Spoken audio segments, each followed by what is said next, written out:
Halo semua, balik lagi di podcast Teman Hati. Terima kasih buat kalian yang udah setia dengerin podcast Teman Hati dan yang sudah mengikuti channel ini untuk semakin berkembang. Malam ini aku bakal balik lagi dengan topik minimalism, lanjutan episode yang sebelumnya yang mana membahas langkah-langkah memulai hidup minimalis dengan metode streamline. Kemarin kita udah bahas singkatan dari huruf pertamanya, yaitu huruf S atau start over, yang mana mulai dari awal. Nah, sekarang kita akan lanjut bahas ke huruf yang kedua dari streamline ini, yaitu huruf T, yang mana kepanjangan dari trust, treasure, or transfer. Simpelnya, setelah kemarin kita udah memulai dari awal, dari suatu unit yang kita pilih, terus barang-barangnya dikeluarin semua sampai nggak bersisa satu barang pun, masa sekarang barang-barang itu akan berserakan di mana-mana, didiemin aja? Enggak dong. Nah, selanjutnya kita akan menyortir barang-barang yang udah kita keluarin itu dengan membaginya menjadi 3 kategori, yaitu barang yang akan kamu simpan, yang akan kamu buang, dan barang yang akan kamu berikan. Nah, metode kedua ini sangat memudahkan kamu karena dengan cara tadi membaginya menjadi 3 kategori. Jadi, kalian harus menyiapkan wadah terlebih dahulu untuk menampung dan membuat menjadi 3 kategori tadi. Plus 1 wadah tambahan yang nantinya bakal digunain buat barang-barang yang sulit diputuskan untuk masuk ke 3 kategori tadi. Kita namakan aja barang yang diputuskan nanti. Nah, jadi total ada 4 wadah, kategori simpan, buang atau berikan, dan 1 wadah untuk barang-barang yang sulit diputuskan nanti. Nah, terkadang kita suka bingung dan masih ragu nih, apakah kita akan menyimpan suatu barang, membuang, atau memberikannya. Nah, kalau kalian masih bingung, kalian bisa taruh dulu barang itu di wadah kategori tambahan tadi. Dan coba kalian simpen di gudang atau suatu tempat yang kalian gak bisa melihatnya.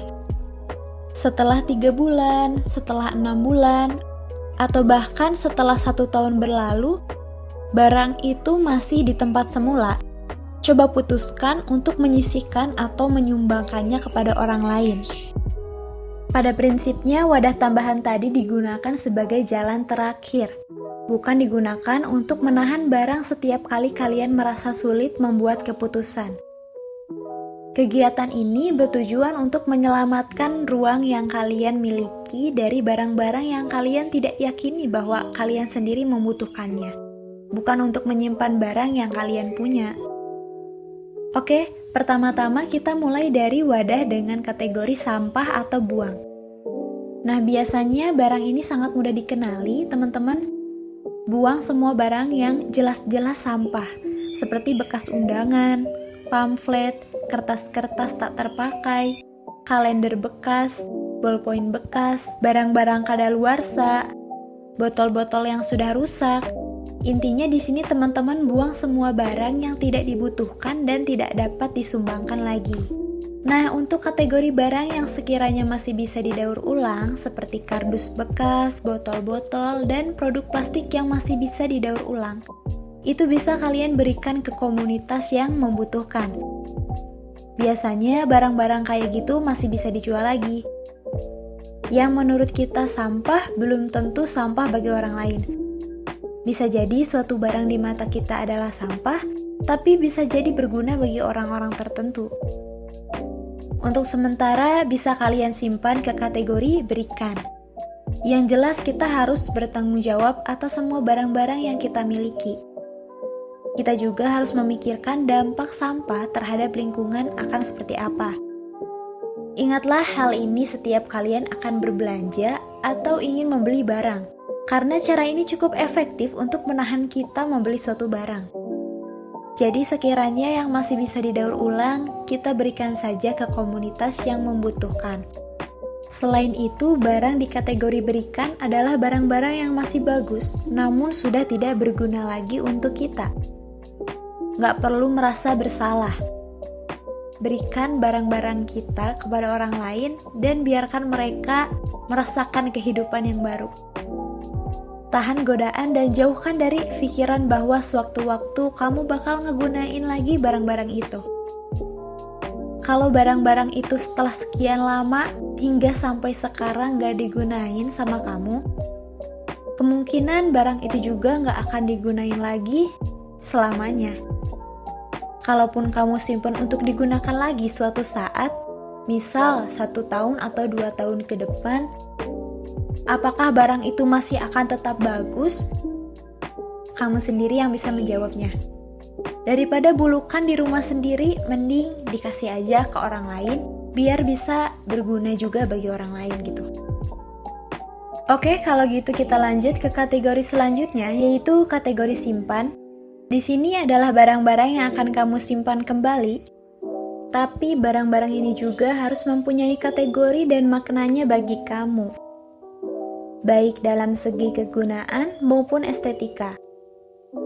Barang yang kamu sukai. Kalau kamu punya lukisan yang kamu sukai, kamu sangat boleh mempertahankannya dan pajanglah lukisan itu supaya kamu bisa menikmatinya.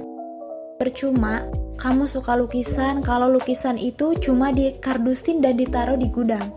Nggak ditaruh di tempat istimewa dan kamu sendiri nggak bisa menikmatinya. Lebih baik diberikan saja kepada orang lain. Oke teman-teman, segitu aja yang bisa aku share di podcast kali ini tentang metode streamline yang kedua dari seri Hidup Minimalis. Nah, sekarang kalian udah siap buat menyortir barang.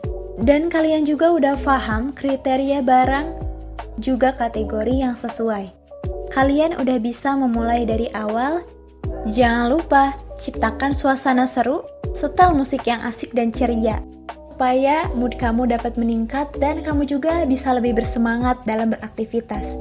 Intinya kita harus asik ngerjainnya tapi serius. Oke, kalau kalian suka aku bahas hal-hal kayak gini, dan kalau kalian gak sabar untuk langkah selanjutnya dari metode streamline ini, subscribe aja dan nyalain lonceng notifikasinya supaya kalian gak ketinggalan kalau aku share episode-episode baru. Tetap semangat untuk beraktivitas. Terima kasih buat kalian yang udah dukung channel ini. Jangan lupa like kalau kalian suka. Dan buat yang ingin berpendapat, tulis aja di kolom komentar. Gunakan kolom komentar dengan bijak. Akhir dariku, salam dari hati.